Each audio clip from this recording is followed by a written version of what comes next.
Leading Scotland safely through the pandemic remains our top priority.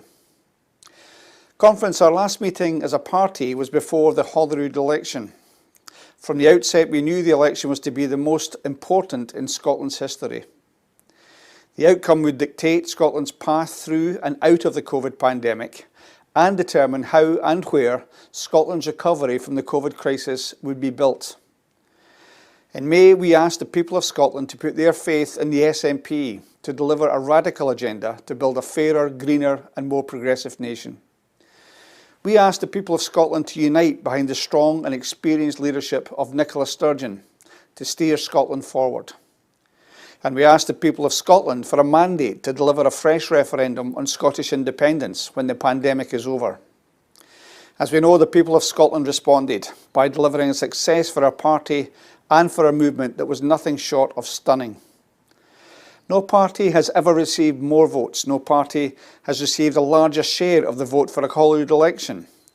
And set against the pro-union forces ranged against us, returning 64 MSPs in a parliament system set up to prevent such a result is testament to the incredible dedication of every branch, every member, every activist and every candidate who played their part. The people of Scotland voted for a historic fourth term for the SNP, securing Nicola Sturgeon as our First Minister. And it delivered a cast iron mandate to hold an independence referendum. And friends, make no mistake, an independence referendum is exactly what we will have. And it's not just us saying this. During the election campaign, Scottish Tory leader Douglas Ross was unequivocal when he stated, "A vote for the SNP is a vote for an independence referendum." And much like a stopped clock, Douglas Ross was for once correct. But because he lost, and lost heavily, he and the Scottish Tories are now deservedly, desperately trying to move the goalposts. No surprise there then.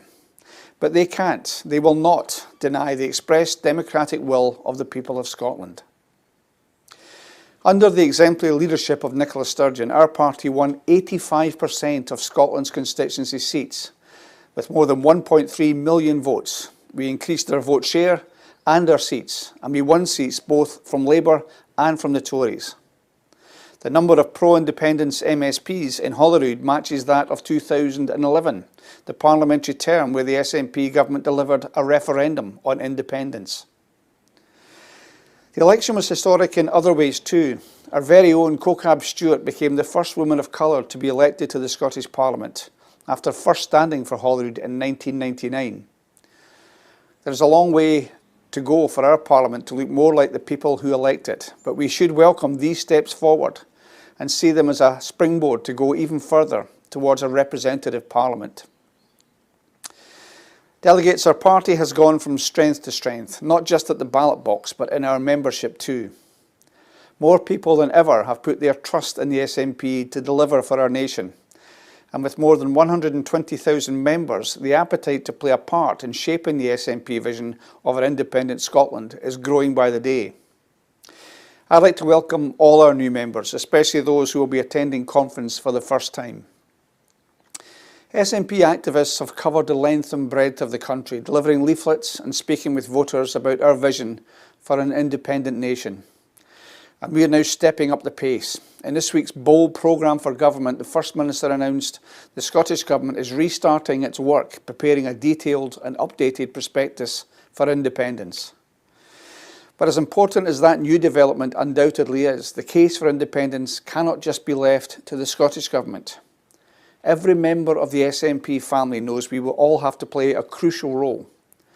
Our task is to convince those who do not yet support our cause, and that means engaging in respectful, constructive discussions with those fellow Scots who remain open to persuasion. We must accept that in 2014 many ordinary voters were cowed and confused by the scare tactics of Project Fear. We must accept that even now many of those same fears persist. So we must listen to our hesitant fellow Scots and convince them by the power of our positive arguments that there is absolutely nothing to fear, that Scotland is big enough, is clever enough, is rich enough, so long as we are bold enough. Indeed, it will be our collective task to prove how the dangerous future for Scotland is not through independence, but remaining in this dysfunctional union. So today I challenge each and every one of our supporters to reach out for Indy, to redouble your efforts to convince at least one more undecided voter that the needs of the people of this country are best achieved as an independent nation. If we can all do that, our collective dream of independence will not take just a giant leap forward, it will be guaranteed, and it's in your power to deliver it. Delegates, I was delighted to be appointed Cabinet Secretary for Justice and Veterans. The pandemic posed serious challenges to our justice system, and as we recover, it's vital that we deliver our ambition to achieve a faster, fairer and more effective justice system for the people of Scotland. And that means not just going back to the way things were, but thinking about how we can do things better, which means often doing things differently. And that's not only true in justice, but across all areas of government. From the first day of our historic fourth term, the SNP Scottish Government has worked tirelessly to deliver for the people of Scotland, supporting our NHS and care services, tackling the climate crisis and stimulating the economy to create jobs. In the first 100 days alone, the SNP delivered funding for 1,000 extra teachers and 500 pupil support assistants, free school lunches for more than 90,000 children, free NHS dental care for everyone under 26. And this week's inspiring programme for government started a process which will deliver a fundamental change in the way in which Scotland looks after our older people with the creation of a national care service. That's on top of protecting free university tuition, free prescriptions, mitigating the Tory bedroom tax and delivering a fair pay deal for our NHS, who have worked tirelessly through these incredibly challenging times. But while the SNP works for Scotland, the nasty party is well and truly back at Westminster. Boris Johnson's Tory government are dragging their heels on a refugee resettlement scheme while families in Afghanistan are left abandoned. They made a U-turn on free school meals only because this callous Tory government was shamed into a rethink by Marcus Rashford. And almost unbelievably, they are still intent on cutting the lifeline £20 per week increase to universal credit that thousands of working families in Scotland rely upon. I say almost unbelievably because we have all learned through our cost that there is nothing that Johnson's sleaze-ridden shambles of a government is prepared to do. The SNP and countless others warned them about Brexit, about the catastrophic effect it would have on living standards for people across the country. The Tories didn't listen. We warned them it would damage Scotland's vital food and drink industry, and they didn't listen. We warned them it would cause labour shortages in care homes, the NHS, agriculture, the list goes on, and still they didn't listen. We warned them it would lead to empty food shelves across the country's supermarkets, and they wouldn't listen. We warned them it would be catastrophic for our creative industries, and they wouldn't listen. And that shameful refusal to listen is not just reserved to Brexit. We have warned them that tens of thousands of kids will be plunged into poverty if they prematurely end the universal credit uplift. We've warned them to stop undermining devolution with their insidious power grab masquerading as the UK Internal Market Bill. They ploughed on regardless. They didn't listen when we urged them not to pay for their social care through an iniquitous hike in national insurance, which hammers low earners more than wealthy workers. They didn't listen about the bedroom tax, the rape clause, again the list goes on. At the height of the pandemic, Kate Forbes pleaded for an extension to furlough to protect Scottish jobs. The Tories wouldn't listen then. Well, they didn't listen until English businesses joined our chorus, and then they listened. That shameful episode tells you everything you need to know about Westminster's attitude to our needs. Friends, we all recognise the stark reality that Westminster doesn't listen to the SNP because it doesn't care. But while the Tories so often turn their tin ears to the SNP, there is one voice they can't ignore, and that's the voice of the people of Scotland. And that voice has said in a clear, unequivocal, democratic clarion call, we want a second independence referendum.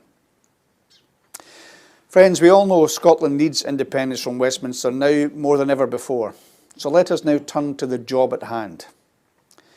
The conference schedule for the next 4 days is jam-packed with opportunity for debate and discussion on how to take forward our nation, on how we can build on the work of the SNP Scottish Government to tackle climate change, to protect Scotland's economy from Westminster austerity, and to deliver a fair, just and more equal Scotland through independence.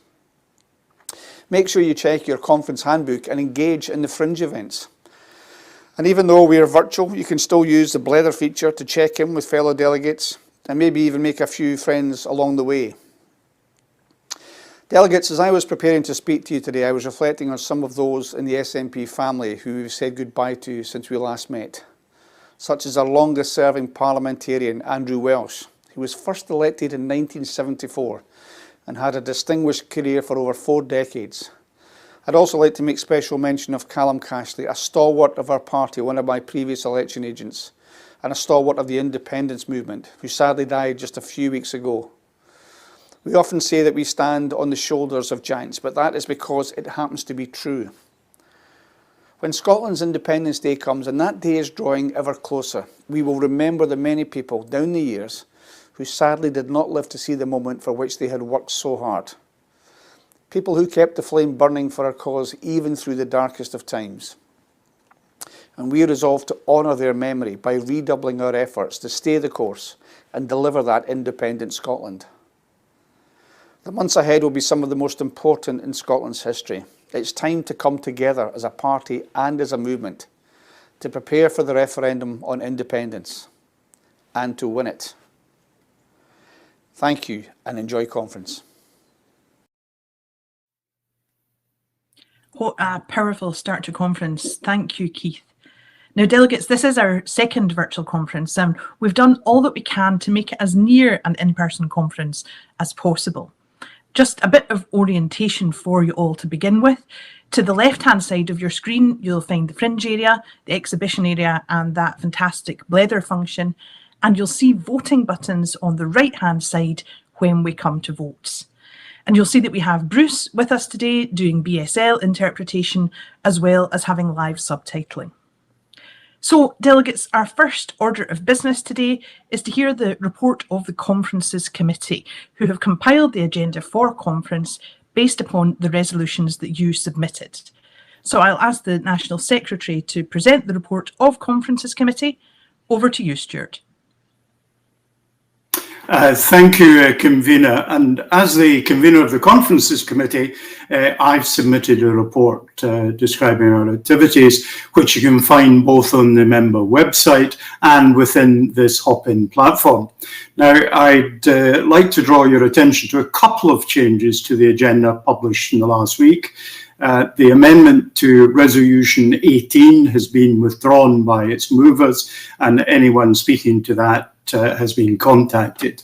And the scheduled speeches for Ian Blackford and John Swinney have changed their timings, now being at 2 p.m. Saturday and 3:45 p.m. Sunday, respectively.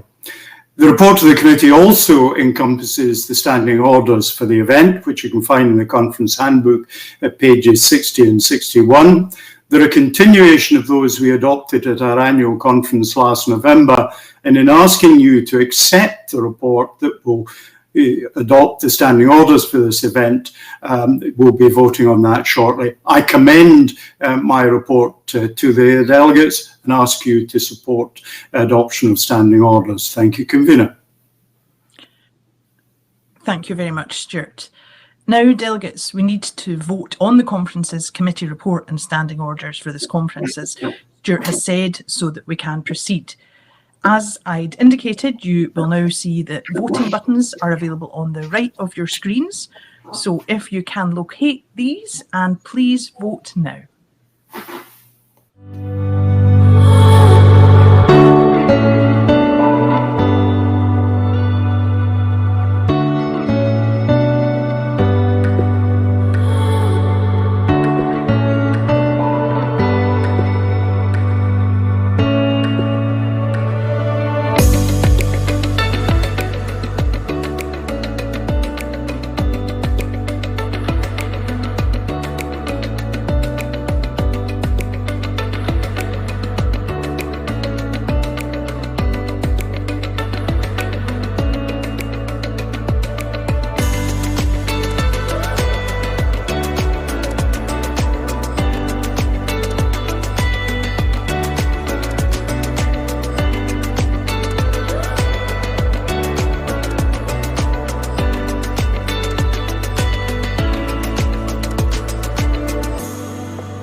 Thank you, delegates. I can confirm to you that the vote has been passed overwhelmingly by 427 votes for and 13 against. So we can now move on to our first resolution, entitled Social Justice and Fairness Commission. And that is to be moved by Neil Gray, MSP, and seconded by Shona Robison, MSP, Cabinet Secretary for Social Justice, Housing and Local Government. Welcome, Neil. Thank you. Good afternoon, Conference. I thank members and branches across Scotland for supporting this resolution and the way in which branches and Yes groups have engaged with the report since its publication. When the First Minister formed the Social Justice and Fairness Commission 2 years ago, the task before us was exciting but daunting. But the leadership and commitment shown by Shona Robison and the superb support from Julie Hepburn and her Secretariat team meant we had a clear focus and structure to our work from the outset. We wanted to create a vision for what Scotland could look like 15 or 20 years post-independence, tackling poverty, providing people with income security, and making Scotland a more equal society. With the transfer of powers that comes with independence comes the opportunity to transform Scotland. And we just don't want independence for the sake of it. We want to use the powers of independence to give us the choice to choose a different future from the poverty-inducing cuts to universal credit, the bedroom tax, and tax rises for those on the lowest incomes we're getting right now from Westminster. The Chancellor wants to deliver a national insurance tax rise for people on the lowest incomes in Scotland to pay for Westminster's failure on social care. He wants to cut universal credit and force those in or out of work into poverty to pay for his COVID spending, which includes paying track and trace consultants up to £6,000 per day and handing out billions of pounds in PPE contracts, which often didn't deliver, to friends of Tory ministers.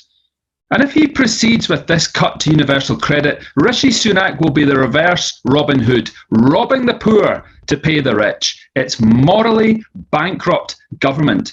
And Conference, we want better than that. The people of Scotland deserve better than that. In our report, we bring forward a blueprint to deliver a fairer Scotland. It's about three key principles. Firstly, democratic renewal and citizenship empowerment. We want to see more citizens' assemblies and participatory budgeting. And that's because we make good policy when those who need and use services the most are instrumental in shaping those policies.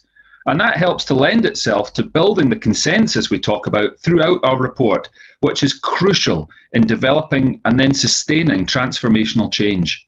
Secondly, we need to set our values rooted in human rights and equality, agreeing, defining and enshrining our shared values and goals as a society will be key to transforming Scotland with independence and for the long term.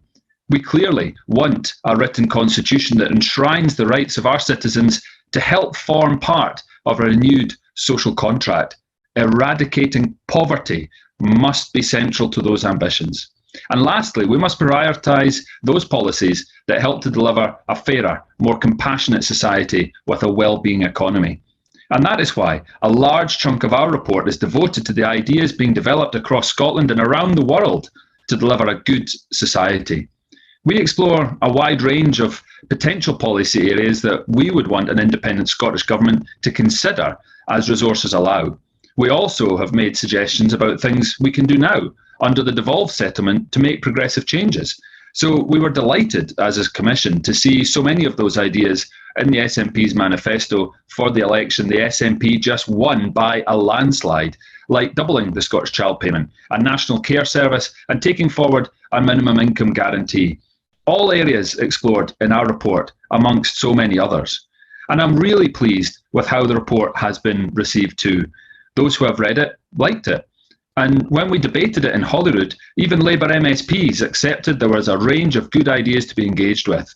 So as we approach a referendum on independence, we want to engage people in the vision and ideas to make Scotland a better place to live.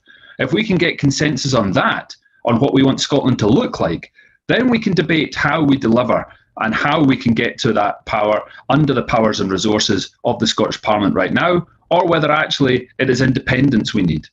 There can be no denying that in areas like a universal basic income, which we'll look at in detail, we need independence just to get the information we need to make an informed choice on whether it is the right policy to drive down poverty and deliver income security, never mind deliver a UBI. The UK government has dismissed without any discussion any notion of a trial of a UBI, and we would need them for that, as much of the tax and benefits is reserved. And that makes the case for independence for us, Conference. Areas like immigration and employment law, the minimum wage and more besides are all reserved. But for us to deliver the vision we want for Scotland, it will take more than one single policy. It will be a package for all areas of society working together. We can't rely on the benevolence of a malevolent UK government to do right by Scotland or work with us on our vision. That's why we need independence. So I invite fellow delegates to pass this resolution and use this report to persuade our fellow citizens of the merits of independence to deliver a fairer Scotland. Conference, social justice is in my DNA. It's why I went into politics and it's why I joined the SNP, because I know independence is vital to achieving a fair, equal society for us all. Therefore, after being asked by the First Minister to lead the Social Justice and Fairness Commission, it was an honour to do so. I was joined by the fantastic Neil Gray as my Vice Chair, and now, of course, a valued parliamentary colleague.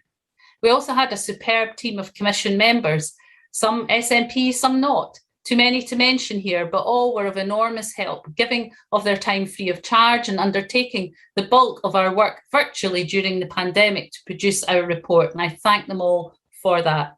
Our aim was to deliver a route map to a fairer Scotland that values and cares for everyone who lives here. That route map is about changing how we govern ourselves, agreeing the values we collectively view as our compass, and focusing on transformational policies that prioritise the creation of a well-being society. It's a model for inclusive decision-making that truly empowers the people of Scotland to shape our own future. At the heart of that model is a renewed social contract between citizens and the state, which clearly sets out the responsibilities of those who govern to do so in the interests of and in partnership with the people it serves.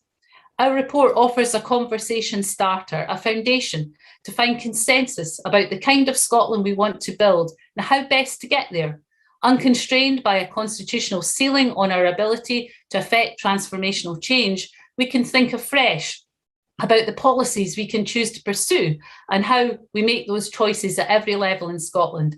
With independence, we can build on the progressive policies of the Scottish Government and take them much further.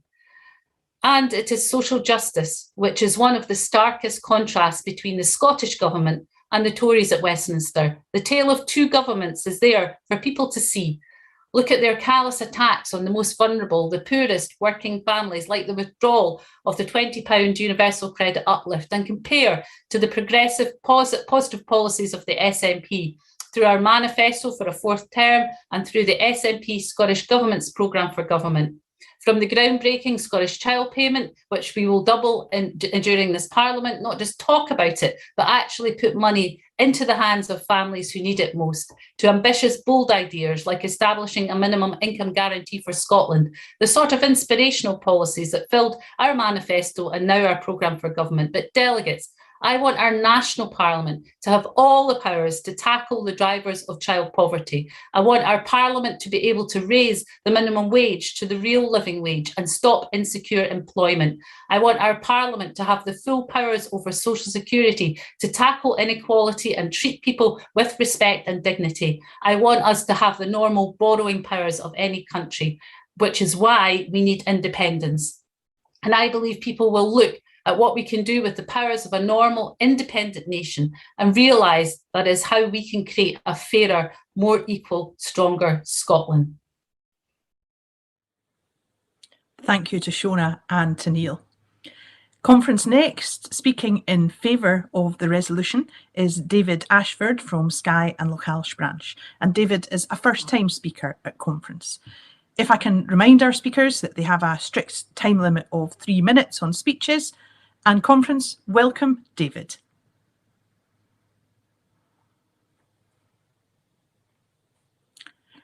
Now, David, I can't hear you.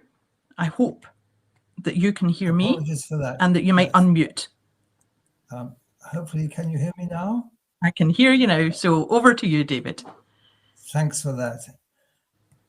Whilst encouraging maximum support for the excellent outpourings of the Social Justice and Fairness Commission, I have concerns about their presentations.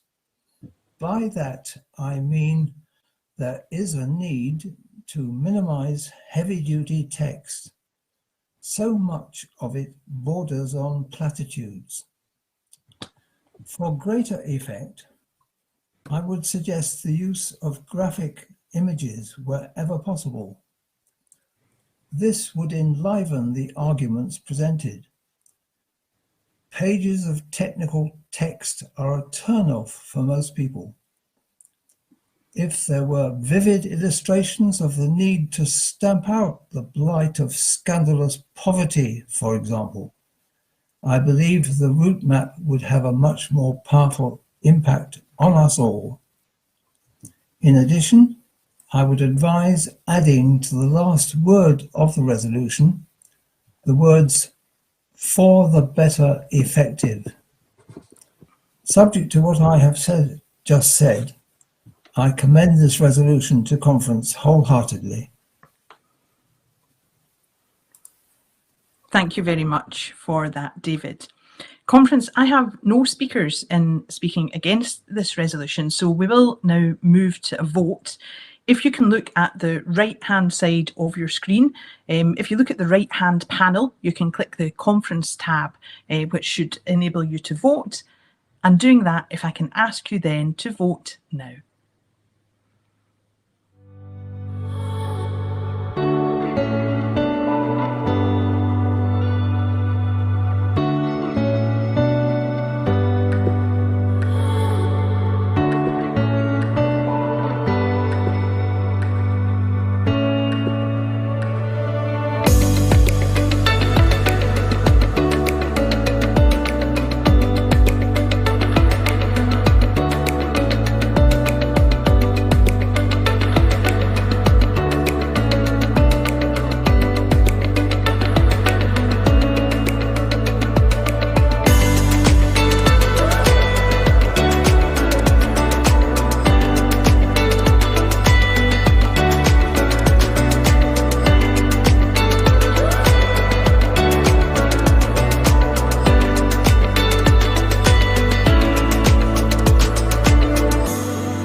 Thank you very much, delegates.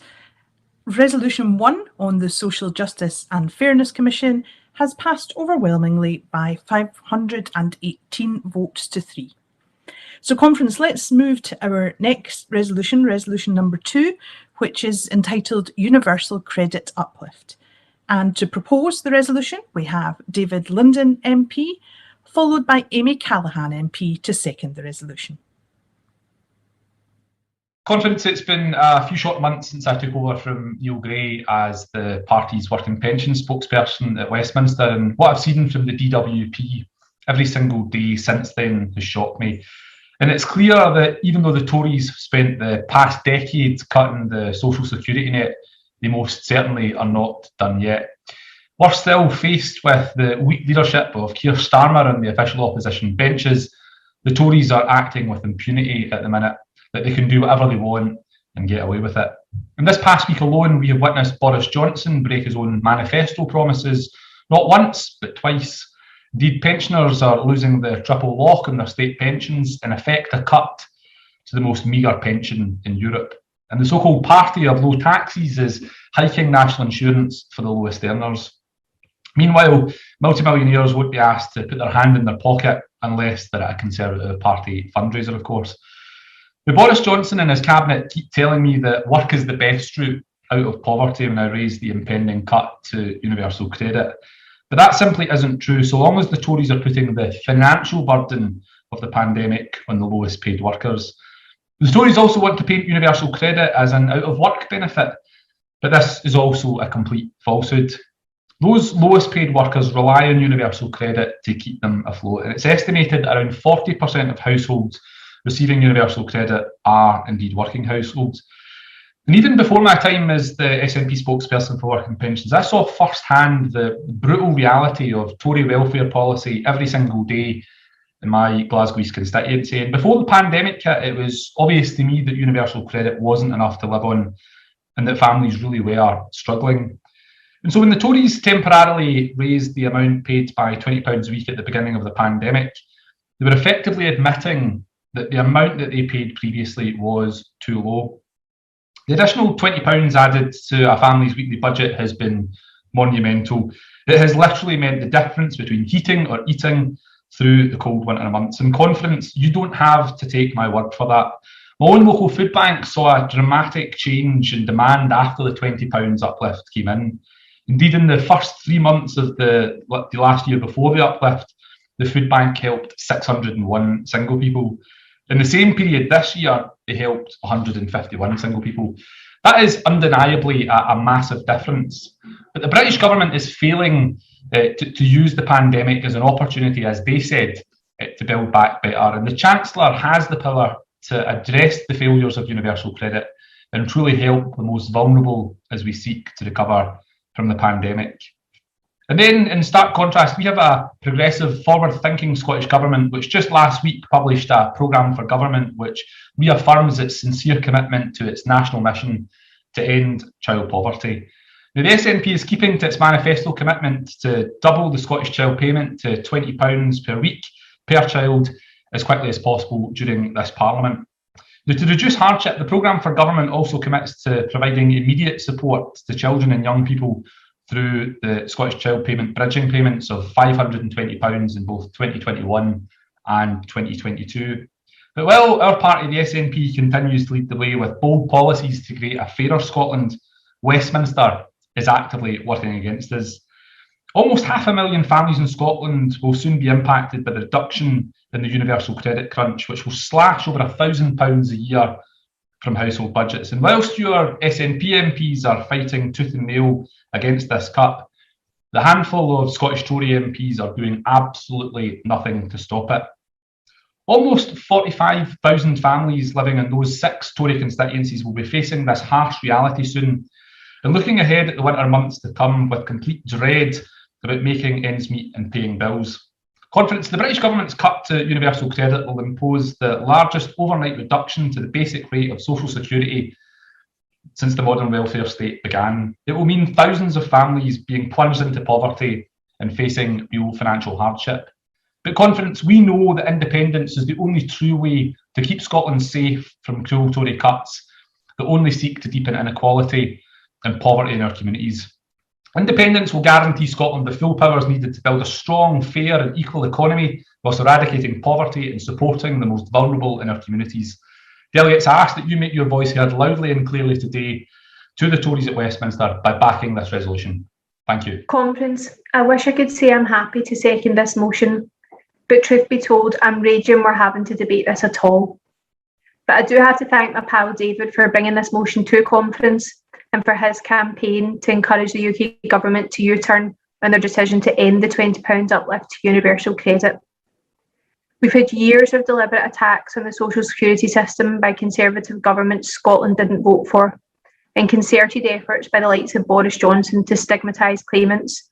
And now, more than ever, the COVID-19 pandemic has highlighted how important efforts which aim to tackle income inequality can be at lifting families out of poverty.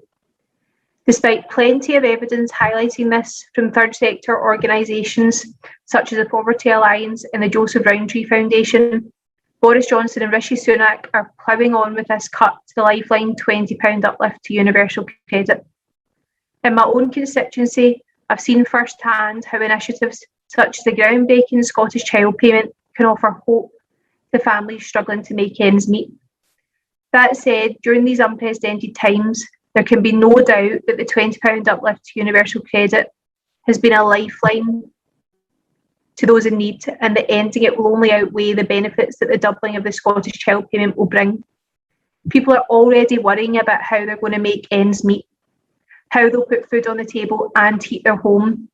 It's high time the UK government came to its senses and realised that benefits need to be set at a level where folk can feed their family and not have to rely on food banks to supplement inadequate welfare.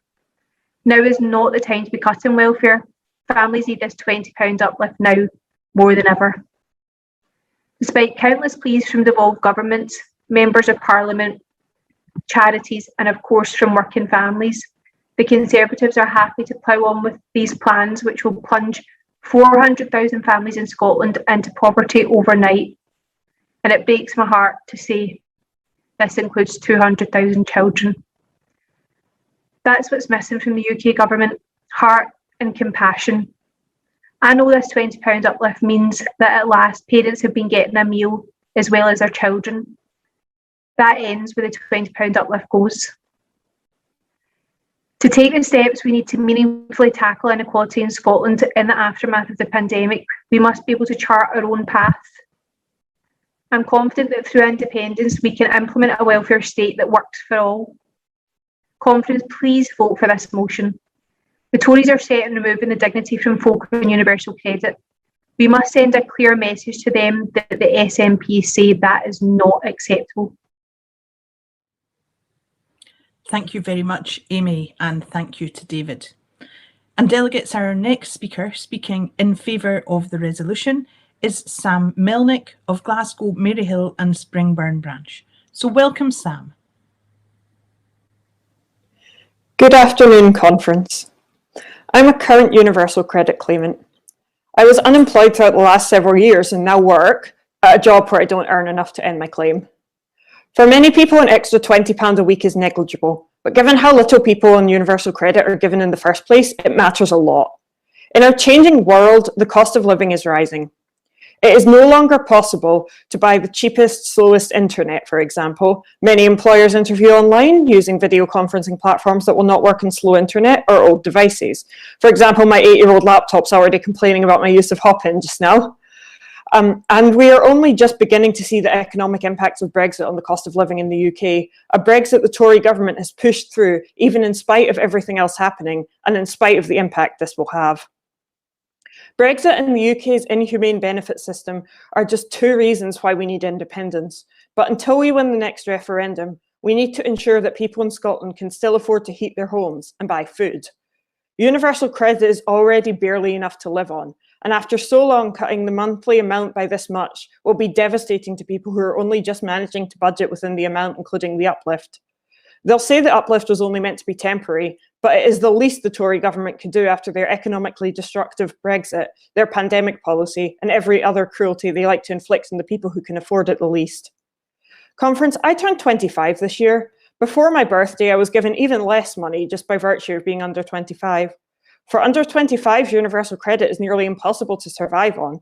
After all, despite what the Tories seem to think, 24-year-olds are not given discounts on rent, food, electricity, internet, or anything else. To cut the amount further is just cruel. For people who started their claim during the pandemic, including myself, this is the amount we're used to getting, and this is not just returning to normal, it is simply a cut to the very small amount many people are living on. At a time when many people have lost their jobs due to the pandemic, Brexit, or anything else, more people will be relying on universal credit. Still, more people have had their hours cut and need their wages topped off as a result. Jobs are becoming increasingly difficult to find, jobs that pay enough to live on even more so.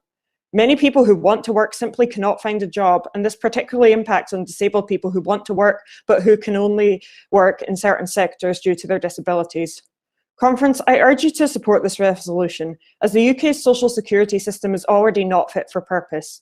It needs to be fixed. There needs to be changes made to create a more humane system that is truly based on security and not punishing people for being 5 seconds late to appointments. The cost of living is rising, so the amount given to people on social security benefits ought to rise too. Please support the resolution. Thank you very much, Sam. Delegates, with no cards in against this resolution, we will now move on to voting. So if you can look out for your voting buttons, and these are on the right-hand side if you click on the conference tab, and if you can vote now, please.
Thank you very much, delegates. And Resolution 2, Universal Credit Uplift, passes overwhelmingly by 521 votes to 3. So delegates, let's move on now to Resolution 3, which is entitled Fair Work and Wellbeing and a 4-Day Week. To move this resolution, let's welcome Councillor Rory Kelly, followed by Councillor Annette Christie to second the resolution. So welcome, Rory. Fair work as a concept should be pretty easy to understand. The absence of exploitation where your paying conditions are a fair reflection of your labour.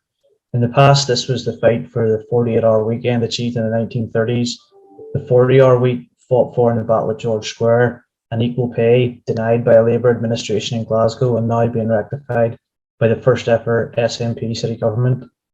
The global pandemic has highlighted the number of people in precarious employment on minimum wage with little to no protection. The UK national minimum wage is too low and heavily discriminates against the young.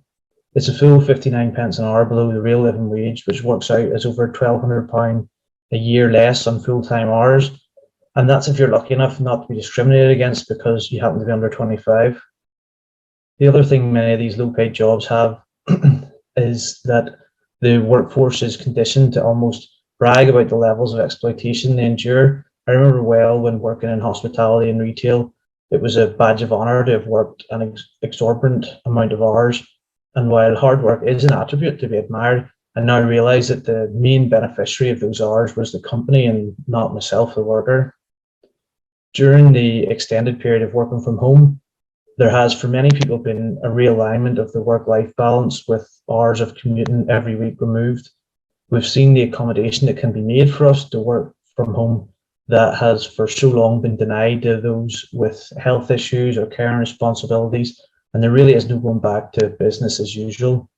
The paradigm shift that so many people have suffered loss and tragedy in has made many of us reflect on what is most important and whether we need to adjust our priorities. The opportunity to volunteer in our communities, spend more time with our family, take up courses for personal growth and development are all aspects of the wellbeing economy that we have previously agreed to aspire to. With that in mind, we need to ask, how do we take positive steps towards this wellbeing economy, and how can it be a fundamental building block of our COVID recovery? It would be easy to take the view that everybody working a 4-day week instead of 5 will be detrimental to the economy and hinder our recovery, but that's rooted in old economic thinking. When we look at examples of where this has been trialled, we see that the opposite is actually true. In discussions with Reykjavik, capital of another wellbeing economy who trialled a 35-hour week, they've recommended that we work with the national government to learn from their improvements in productivity, job satisfaction, and overall wellbeing of staff. That's why I was so pleased to hear that part of this week's programme for government, which pretty much goes on quite a lot of what I was going to ask for. In fairness in procurement has been a major focus of my time as chair of the Glasgow Council Contracts and Property Committee. We've greatly increased the spend with local businesses and SMEs through dynamic purchasing systems, smaller lots, and the encouragement of consortium bids. We've increased the value of community benefits gained when tendering large contracts, and are in the process of developing a holistic community wealth building strategy for both the city and the region. Difficulties still remain about the ability to insist on living wage rather than national minimum wage, but support for co-ops and social enterprises means we can make sure more of the money we spend stays in the communities we serve, and I look forward to continued engagement with the Minister to further these aims. The almost reset on the world economy gives us the perfect opportunity to determine the sort of working environment we want to see in this country and build towards it. Let's not fall back into more of the same, where the owners of capital continue to get wealthier off the backs of exploited labour. Let's use the pilots we've committed to and the learning of other countries to build a truly fair work nation that moves away from outdated metrics such as GDP to an inclusive wellbeing economy that works for people and not just bottom lines. Thank you very much, Conference. Being a councillor in Glasgow, I can tell you that my fellow SNP councillors in Glasgow City Council know all about fair work.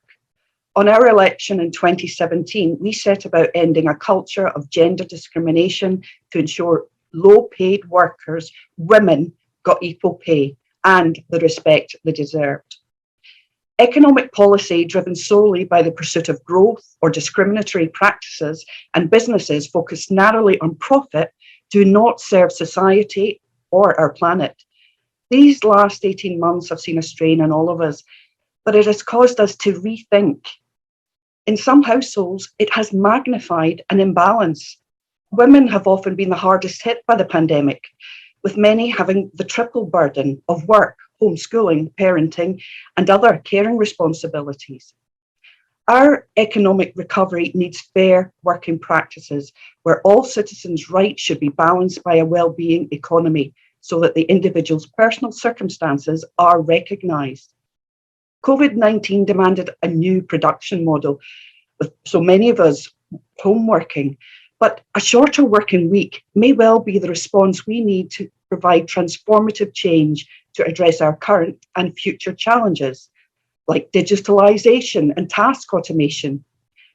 As we've seen from the recent trial by the Icelandic government and Reykjavik City Council, rethinking the working week not only enhances worker well-being, but it's been shown to maintain or increase productivity and standard of performance in the workplace. And colleagues in Reykjavik have confirmed positive results during these reduced working hour trials. The Department of Accountancy saw a 6.5% increase in invoices entered. The number of active cases at Child Protection Services didn't change, and a government call centre showed 93% of calls answered despite shorter shifts, and that was 85% previously. The Icelandic study has shown us that we must decouple working hours from productivity and instead take a deeper look at how we work and the impact on our emotional, physical, social and financial well-being. In Iceland, some of the reduced hours are made possible by flexible working, as simple as sending childcare workers home when parents had picked up their children early, rather than keeping a full staff rota on hand when there were fewer kids to care for. In the recent report, Stop the Clock, the environmental benefits of a shorter working week, it was argued that reducing working hours could also reduce greenhouse gas emissions and the UK's carbon footprint by up to 127 million tonnes by 2025. That's like taking 27 million cars off the road.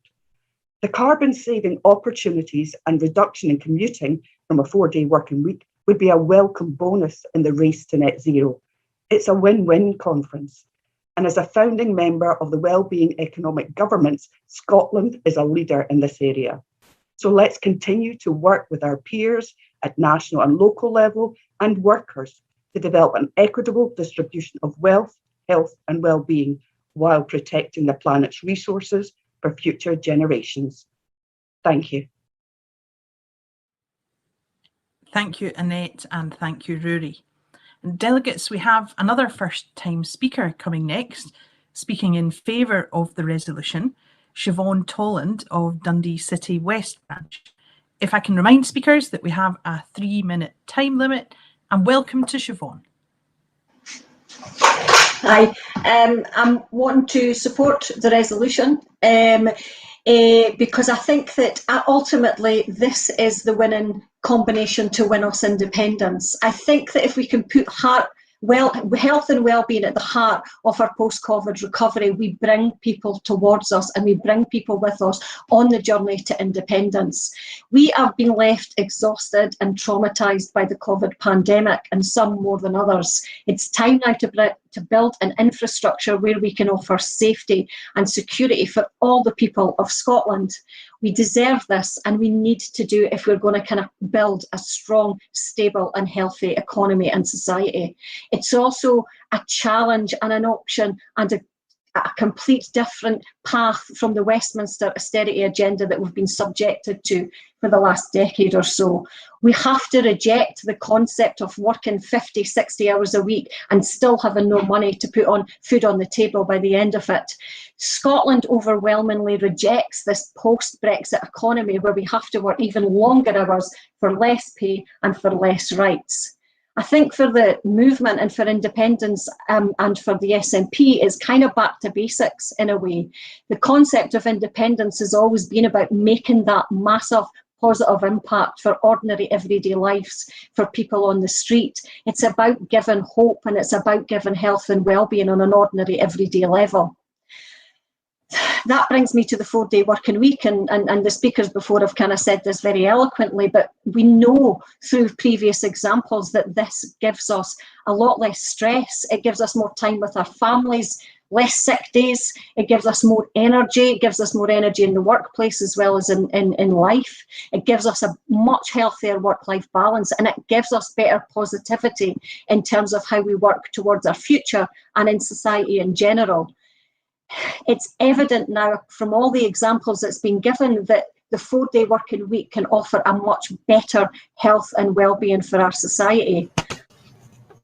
Also, more importantly, I think as well, or just as importantly, the Iceland experiment has told us very clearly that actually what it does is it increases productivity, and that's something that's been spoke about before as well. This is not just good for our health and well-being, it also creates a robust and stronger economy. And this is definitely the path that we need to go down, because if we want to build something that encourages the health and well-being of all the people of Scotland and brings everybody in Scotland with us towards the path of independence, then health and well-being has to be at the heart.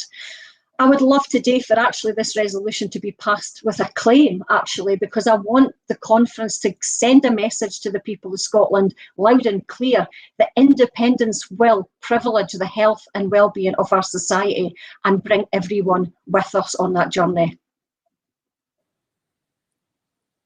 Thank you very much, Siobhan. A great first-time speech at conference.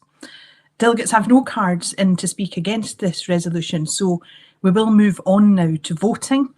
And if you can look at the right-hand side of your screen, where you'll find your voting buttons in the conference tab, and if I can ask you to please vote now.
Thank you very much, delegates. The resolution number 3, Fair Work and Wellbeing and a 4-day week, has passed overwhelmingly by 509 votes to 16. And delegates, we now come to resolution number 4, which is entitled Jobs for All. And this resolution is to be moved by Cameron Archibald from City of Stirling branch and seconded by Karine van Sweden of Aberdeen Donside branch. So welcome to Cameron. Conference. Scotland faces a grim future when faced with the challenges of Brexit Britain, Westminster austerity, COVID-19 and the impending climate change crisis.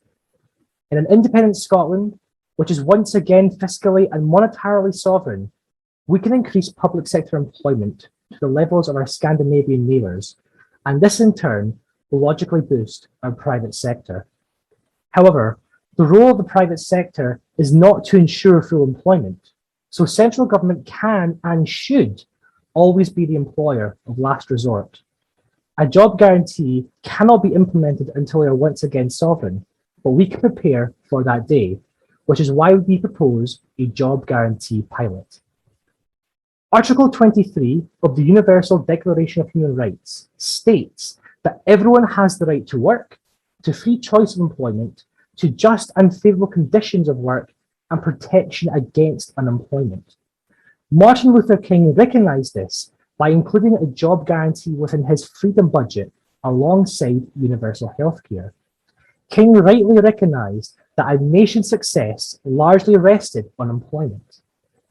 Yet today, under the UK economic model, Scotland's real involuntary unemployment rate stands over 300,000 people.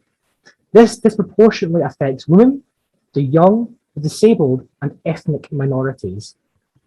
This Scottish Government is already taking the right steps to support young people through the Youth Guarantee, guaranteeing everyone between the ages of 16 and 24 employment, higher education, or training. This resolution seeks to take the Youth Guarantee to its next natural stage by embracing the principle of universalism, by introducing a voluntary job guarantee program. America's first ever Black woman economist, Sadie Alexander, saw that by fully utilizing a country's labor and resources, all people would be able to combat the most extreme poverty, that is, by liberating them from fear and want. Fundamentally, she saw a job guarantee as a human right. A Scottish job guarantee would seek to redefine employment. This programme would be nationally funded and locally delivered, allowing local communities to shape their economies to meet their needs. Rather than jobs for purely profit-seeking purposes, these jobs would be environmental and people-oriented. Whilst respecting that not everyone can work, these jobs would be open to all abilities as much as possible. These jobs would represent an independent Scotland's core values. We want our independent Scotland to thrive and contribute to its success in the world. So it's important to understand that a job guarantee offers a sustainable solution to price instability and inflation. This is because a job guarantee is counter-cyclical. That is to say, that if the private sector grows again, then the job guarantee will shrink. However, when the private sector is declining, the affected workers will be buffered by the job guarantee. Conference, this is a particularly important point as we move towards a new Scottish currency. By increasing demand and adequately using our resources, the job guarantee will support a smooth transition to monetary sovereignty in the event of a yes vote. Case studies from Sweden, Argentina, and India confirm that the job guarantee is both popular and successful. Despite their different economies, they demonstrate the same results, that is greater equality, economic stability, and community empowerment. Yet Scotland can be the first country in the world to offer employment as a universal human right. Conference, we should also recognise a job guarantee for its popularity. YouGov found that 74% of Scots supported the job guarantee. It is universally popular amongst all age groups, genders, parties, classes, and regions across the country. If there's any policy that can unite the country to independence, it is the job guarantee. To move us closer to a greener and more equitable Scotland, please support this resolution. Thank you. It is not because things are difficult that we do not dare. It is because we do not dare that they are difficult. Seneca. Conference. Margaret Thatcher's hatred of Scotland was amply demonstrated through her infliction of a slow form of torture upon our country. That is, mass, long-term, involuntary unemployment, with the resulting mass insecurity, isolation, and loss of dignity, which has trickled down through generations. The resulting societal toxicities are well researched, and they have rippled out through our communities. Insecurity dealt with by self-medication, loss of social capital and connection due to isolation, and anger and violence fueled by lost dignity. However, Thatcher understood what public money could do, which is why she denied that it even existed. Involuntary unemployment and austerity have always been policy choices, but never a necessity in a fiat currency world. But Conference, we don't just have an unemployment problem, we have an employment problem too. And some of you may have experienced poor or abusive working conditions. I have experienced all of these, and this is why I second a job guarantee pilot. Many of the accepted economic paradigms have recently been blown out of the water. The most nefarious being that the UK government can run out of the currency that it alone creates. That austerity had to be imposed, and that involuntary unemployment is something that has to be endured by some in the mistaken pursuit of low inflation. The pandemic has demonstrated that central governments can always be employers of last resort. And during this pandemic, some of you were paid to stay at home to stop our hospitals from overflowing. Care is diminished or ignored by the neoclassical economic paradigm. It is deeply misogynistic and treats our natural world as a dominion to be conquered. But care for people, our environment and communities sits in the heart of our proposal for a job guarantee, as does increased community level democratic participation. The pandemic and the threats of climate change demonstrate that there is a lot of work to do, and a recent poll by the Global Commons Alliance revealed that 83% of people are willing to do more to become better planetary stewards and protect and regenerate the global commons. For Scotland, involuntary unemployment has been toxic. For our Scottish environment and our planet, it cannot be countenanced. Conference, please support this resolution. Thank you, Karine and Cameron. And now, delegates, to move the amendment to this resolution. Proposing, we have Simon Barrow of Leith Branch, followed by Councillor Adam McVeigh to second. Thank you, Chair. I'm very pleased to be supporting this important Jobs for All motion and to be putting forward this amendment as a way of both clarifying and strengthening the many good things already in it, and to be doing so on behalf both of Leith Branch and the SNP Trade Union Group, which also proposed the first part of the amendment. Conference, we in Scotland are facing possibly the biggest challenge of our lifetimes in terms of the future of work for a new era of automation, the necessity of transitioning jobs and employment towards a post-carbon economy, and ensuring that the quality as well as the quantity of work enables us to create security and well-being for all. This amendment reminds us that fully joined up thinking and policy is needed to meet that challenge. The motion as it stands emphasises the need to redefine work, tackle unemployment and offer a universal jobs guarantee as we move away from the fossil fuel era towards a green future for people and planet. But it's important to stress that employment as it is now structured is only one part of the overall picture. There's also the issue of reducing dependence on the drudgery of wage labour and the exploitation that goes on in the gig economy. There's the issue of a 4-day week and the need to monitor and develop a register of jobs being transitioned away from carbon, something which didn't make it onto this conference agenda, but which we hope will come back in November. Above all, as this amendment highlights, is the fact that our party and others are also looking to pioneer a universal basic income to help ensure social security for all, to offer full support for those who cannot do work as it is traditionally defined, and to open the doors of creativity and possibility beyond the world of hiring or being hired by others. So the purpose of the first part of this amendment is to ensure that no one is in any doubt that a jobs guarantee, better quality working opportunities and universal basic income can and should be combined to offer people maximum support and maximum opportunity in different situations and at different stages in their lives. Now, how we do that will partly be shaped by the piloting and thinking that's already going on around UBI and what is being proposed in this motion in terms of the creation and securing of jobs for people of all abilities in a time of economic transition.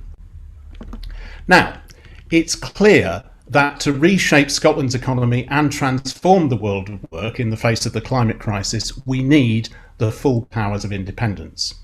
The tweaking of paragraph 5 by our amendment is intended to make clear that the fiscal and monetary powers needed to utilise our nation's labour and resources is precisely about achieving the wider purposes the motion sets out. They're not an end in themselves.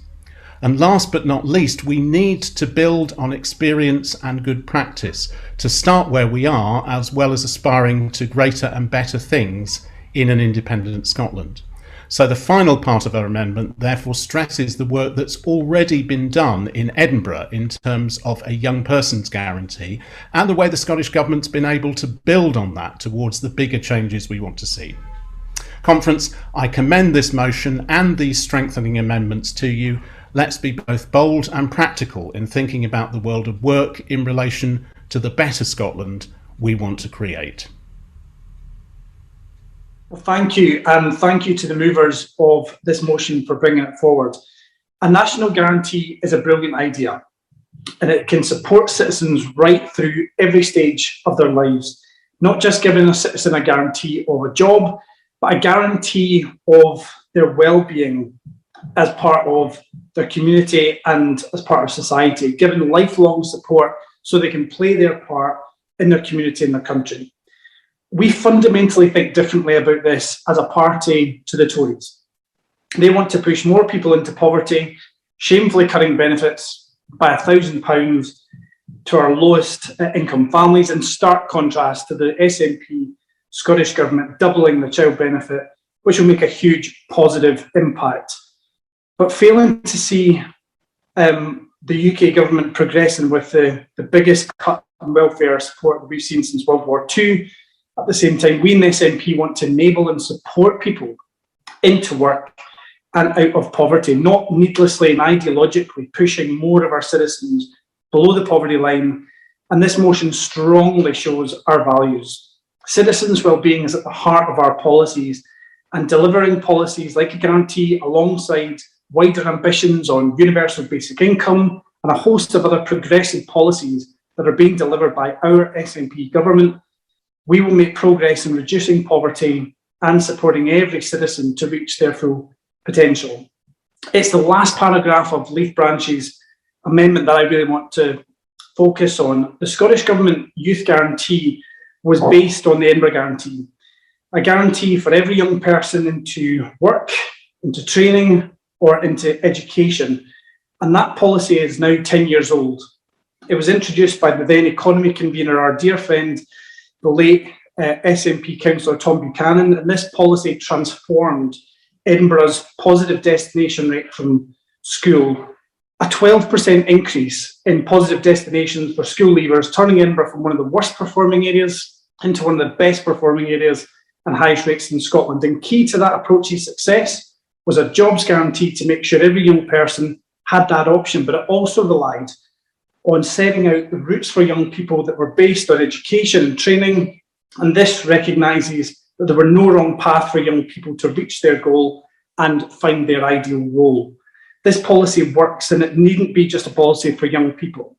We're looking to expand these principles for all our citizens, a hard task, but the right one, to make sure all citizens, regardless of what stage of life they're in, have access to the opportunities for them to thrive.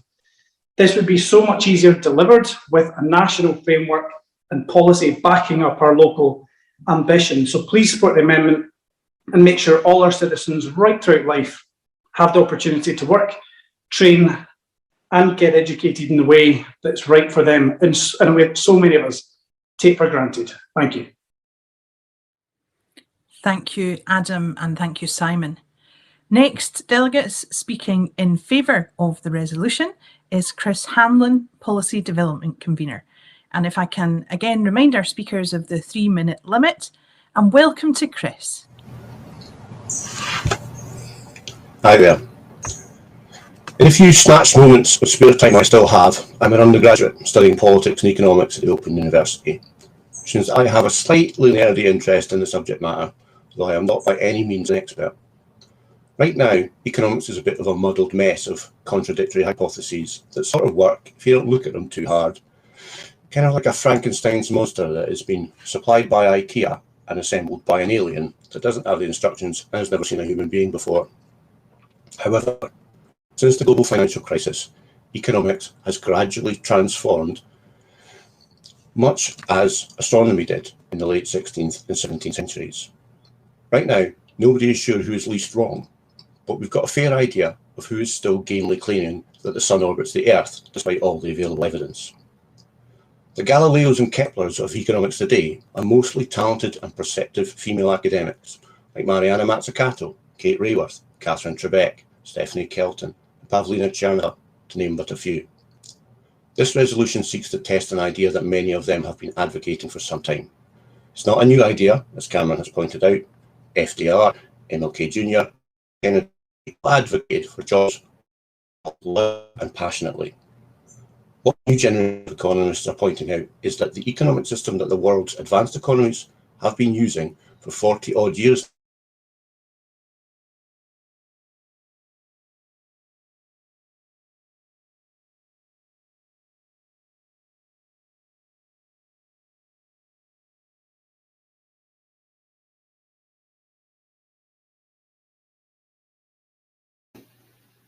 Mike, Kirsten. Delegates, I beg your pardon. I was telling you that I hoped that we'd be able to get Chris back, but you wouldn't have heard me because I'd forgotten to take myself off mute. So, conference, I think what we will do is to see if we can bring you the next speaker. We'll see if we can come back to Chris.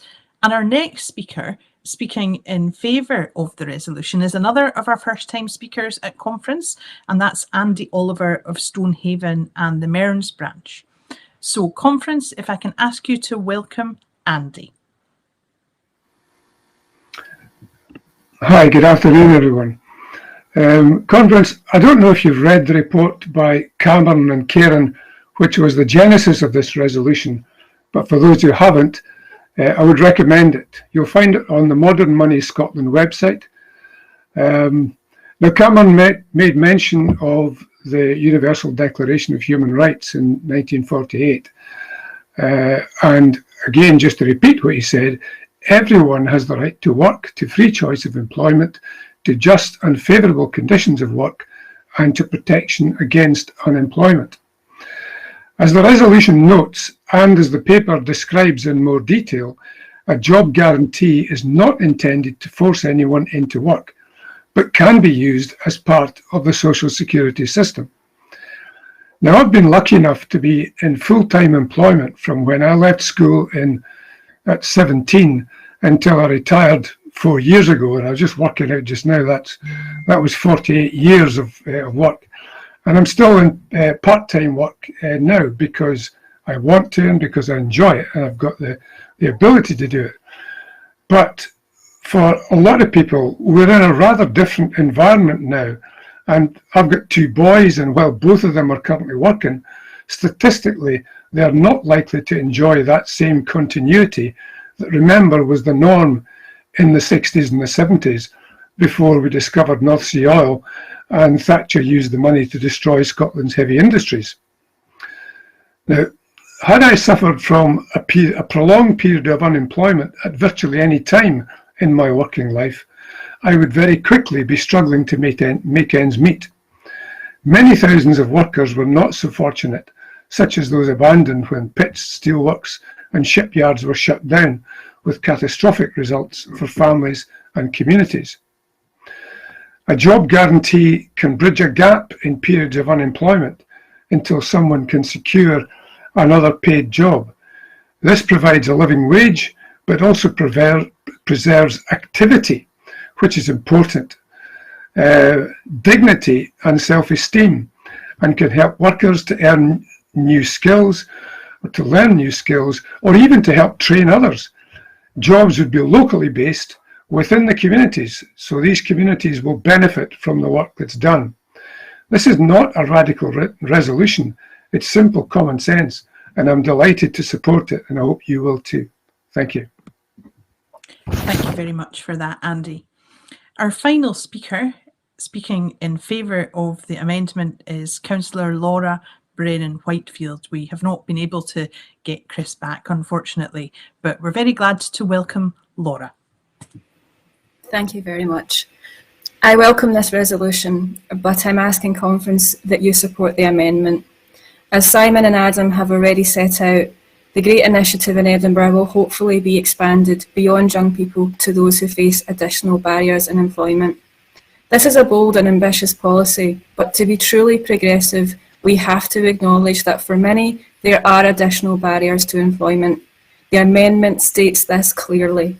Disabled people have lower rates of employment than non-disabled people, and this is for a myriad of complex reasons. Lack of awareness of disability, perceived cost of adjustments, concern over sickness or time off due to medical appointments, or sadly, preconceived ableist beliefs that must be challenged, Conference.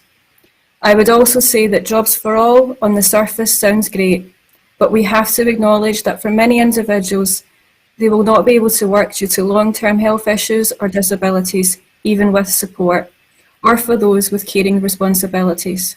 And this is why we have a Scottish social security system, which will and is based on fairness, dignity and respect.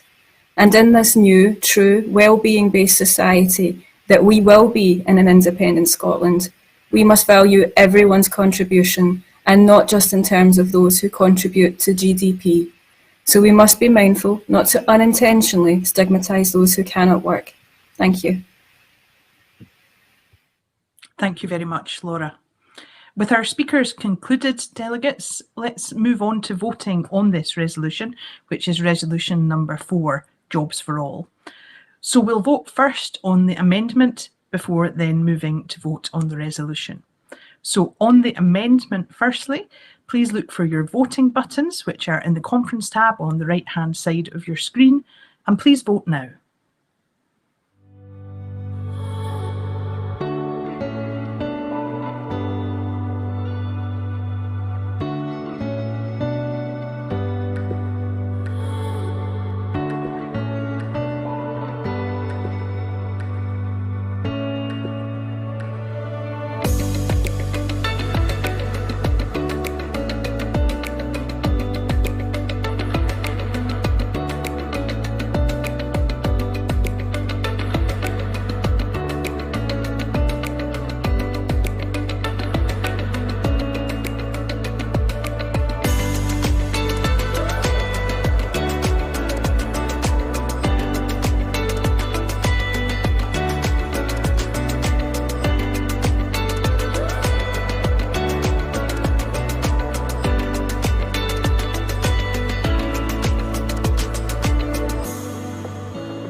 Thank you, delegates. With 459 votes for and 37 votes against the amendment has passed overwhelmingly.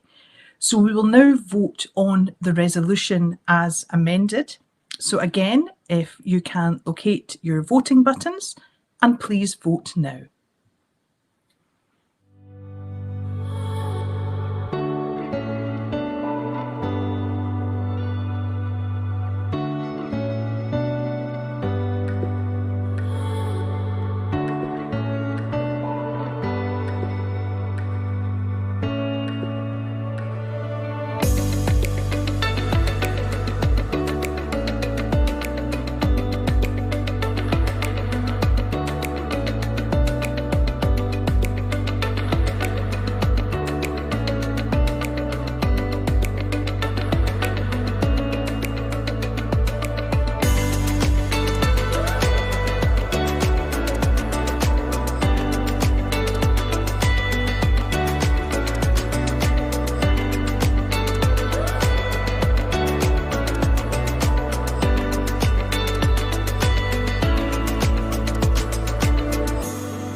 Thank you very much, delegates.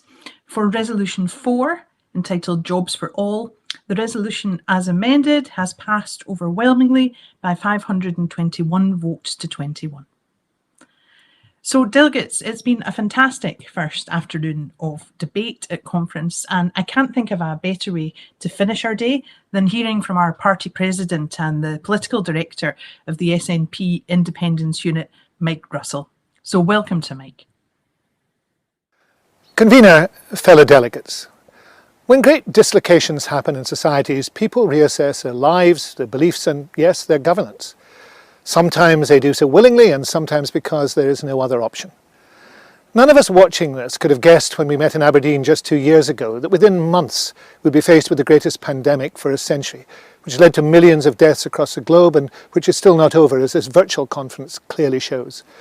And although in these islands we were already at that time witnessing the slow-motion car crash that was Brexit and making clear what we thought would inevitably happen, and we were right, in fact, we underestimated how bad the deal that Johnson and the Tories negotiated actually was, and how when it began to bite we would be faced with empty shelves, shortages of key labour, a catastrophic decline in exports and rising prices, with more damage to come. Scotland as a country is slow to change. The first stirrings of discontent with the Union were felt soon after it had come into effect, but it took more than another century for active opposition to be felt. The National Association for the Vindication of Scottish Rights was founded in 1853, some 146 years after the Union. But it took another 146 years before a Scottish Parliament was reconvened with limited powers. 146 years between the Union and the first formalised attempt to change it. 146 years between that attempt and the vesting of the Parliament we have today. But that was then. The world has speeded up and now change happens much, much faster. So we must decide now, as a matter of urgency, how our country should build forward from the pandemic and create a new, greener, more equal, more fair and more accessible society. And we must decide, nobody else. 7 years ago, Scotland held the first independence referendum in our history. It was a positive, constructive, visionary event. In the end, the result pivoted on promises from unionists that were not kept. A promise to keep Scotland in the EU, a promise to massively enhance devolution, a promise, of course, to respect Scotland and value our nation as an equal partner in a changing union. Those we now know were worthless vows. Vows, in fact, that those who made them in panic never meant to keep in victory. Scotland was dragged out of the EU despite all the efforts that we made to stop that happening. Devolution has not been enhanced and instead is being actively, deliberately and continuously undermined by the Tories at Westminster, whilst Labour and the Liberals collude in that constitutional vandalism. And far from being respected and valued as an equal partner, we are told to shut up.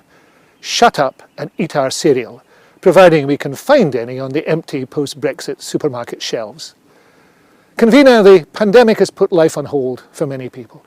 It inevitably meant that the work that was building towards another independence referendum had to pause. And it was right that we took the decision to do so. We were right, acting on behalf of our fellow citizens, to put all our effort and resource into protecting each other and ensuring our safety. So we did the right thing last March, just as the Johnson and Gove government did the wrong thing by pushing ahead with Brexit, the hardest of Brexit despite the pandemic. For now we see all too clearly the problems that such selfishness has caused. And that should make us even more determined to continue to do the right thing here in Scotland until the danger is past. But as restrictions ease, we must also prepare ourselves again for that most normal but most essential of steps, seeking the approval of the Scottish people to rejoin the world as an independent nation, making our own decisions about how to build forward to a better future. The phrase "the new normal" is used often to describe what we need to create after the pandemic. For Scotland, that new normal has to be the normality of independence. In the European Union, almost half the member states are the same size as Scotland or smaller, some much smaller. And of course, many have become independent only in the last 30 years or so. They are also states that pay better pensions, have higher incomes, work more productively and are happier and healthier, and play an effective role in the world, like our neighbour, independent Ireland, which this month chairs the UN Security Council. Those benefits of independence are not accidental. They are as a result of being able to make their own decisions and work constructively on the basis of equality with others. Their citizens can travel freely across national borders, not queue for hours to get admission even to their own country. The shelves in their supermarkets are not half empty. Their produce is not rotting in the fields because there's no one to pick it, and their exports are not delayed or cancelled because of lack of transport or difficulty with paperwork. I am sure that no one at this conference needs persuaded that independence is what we must have to create the prosperous, fair, outward-looking nation that we all want to live in. But there are others who are not yet convinced. They have been subject to years of disinformation and scaremongering. And it has to be admitted that sometimes the impatience and rhetoric of some in our own movement has worried them too. To bring them over to our side, we need to help, not hector, inform, not insult. So as the pandemic eases, we need to continue our previous work building a successful, positive campaign for independence, which not only retains existing support, but also reassures and attracts those who are not yet with us.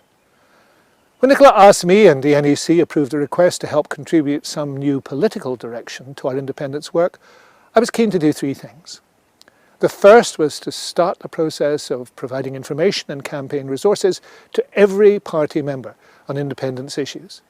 I hope these mailings will continue during the autumn and into the winter, allowing each of us to argue the case for change with increasing confidence and ensuring that there are resources to be used on doorsteps and in the streets as people return to these persuasion techniques. I also hope going forward that we can do more. For example, produce a publication for distribution by the party in the run-up to St Andrew's Day, which will encourage not just on-the-ground campaigning, but also get the indie message into as many homes as possible this year. More needs to be done on policy issues, of course, some of which can only take place in government. So I was very pleased to hear the First Minister's commitment in the programme for government debate on Tuesday to restarting work on the detailed prospectus for independence, work that had to be suspended on the 16th of March last year. I look forward to seeing it go forward, and I know that Angus Robertson, Jenny Gilruth and their teams have much to contribute to it. But some thinking and work must and should also come from volunteers outside government, and I've been persuaded that reassurance in particular can be provided by supporting work on a transitional constitution. This wouldn't be a blueprint for Scotland after independence. That has to wait until all the citizens of the new state can join in the effort, but would give a comprehensive and detailed guarantee of rights for all those who live here as we move through the referendum to independence, should that be what the people vote for. I'm impressed with the work already done on that by Elliot Bulmer of Dundee University, amongst others, but I don't think that he alone or the SNP alone should take responsibility for bringing it all to fruition. That brings me to my second priority, which has been to re-establish constructive links with all parts of the Yes movement who are willing to work positively and with mutual respect to secure the referendum and independence. I've had good discussions with a range of those bodies. As a result, I hope we can all work together on a range of projects and issues, including the transitional constitution. I'm making proposals on that to them and would want to see it underway quickly and in place next year. I'm also very supportive of work at grassroots, involving all Yes supporters who want to make common cause, and I hope we will see more and more such activity. That will include, I anticipate, significant involvement in the Believe in Scotland National Yes Network Day of Action on the 18th of September, supported by the national newspaper. My third priority has been to start the process of building towards an independence campaign internally. The work of the national office bearers, the NEC, HQ staff, all that's central, but so will be the activities and actions of MSPs, MPs and those who work for them, as well as every constituency, branch and affiliated organisation, and every member. And that means you. During the autumn, I hope we can also devise and develop the proper staffing and organisational structure for the work, ready to rapidly go up the gears when the referendum bill enters Parliament. Of course, the decision about when that is must lie with the First Minister and the Scottish Government. That government, strengthened by the imaginative partnership with the Greens, has much to do. It is delivering for Scotland across a wide range of areas. It must bring the final part of the referendum legislation to the Scottish Parliament at the optimum moment, so as to ensure that any independence referendum campaign can not only be held safely and in a way that maximises the opportunity for conversion, but also when it is most likely to conclude with the victory which we have to have. I'm not a member of that government or of that Parliament. My task as a volunteer, like almost everybody who is part of this movement, is to contribute what I can to the preparations we need so that we are ready when they are required. But readiness is not just about us as committed supporters of independence. We must ensure that our fellow citizens are ready for the campaign and are more and more interested in and receptive to the positive message we bring. We have not only to argue for change, by our actions and our approach we have to be the change, to look and to embody the absolute opposite of the dismal, desperately unattractive gurning of the Unionists in Scotland and the bully and bluster of Johnson and his cronies. Convener Tony Benn once memorably said that he was leaving Parliament to spend more time on politics.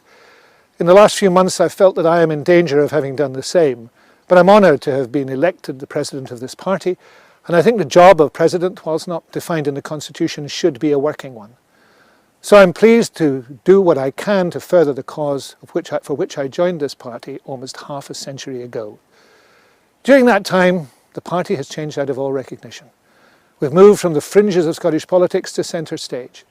We're in our 15th year of delivering as a government with as strong a determination as ever to serve all our fellow citizens to the best of our ability. But we have still not gained independence. And until we do, Scotland will not be able to fulfil the potential of all the people who live here and ensure for them the right to choose how they live their lives. That becomes more important with every passing day, and I become more impatient for it every passing day too. Age does that to people, as those who don't know will at some stage discover. I'm keen to get on and get the job done. But like all jobs, it needs planning, determination and collaboration. So let's finish the task. Let's do so positively together, hand in hand with those who share our cause, if not our party. Let's do so as a nation seeking unity among ourselves, friendship with our neighbours and an equal place in the world. A talented, outward-looking, confident nation building forward after the pandemic, building forward to Scotland's new normal, independence. Thank you very much, Mike. What a speech and what a first day of our conference. A huge thanks to everyone who has joined us and also to all of our fantastic speakers today. Please have a good look, delegates, at the conference programme for details of all of the fringe events which are going on this afternoon and over the coming days.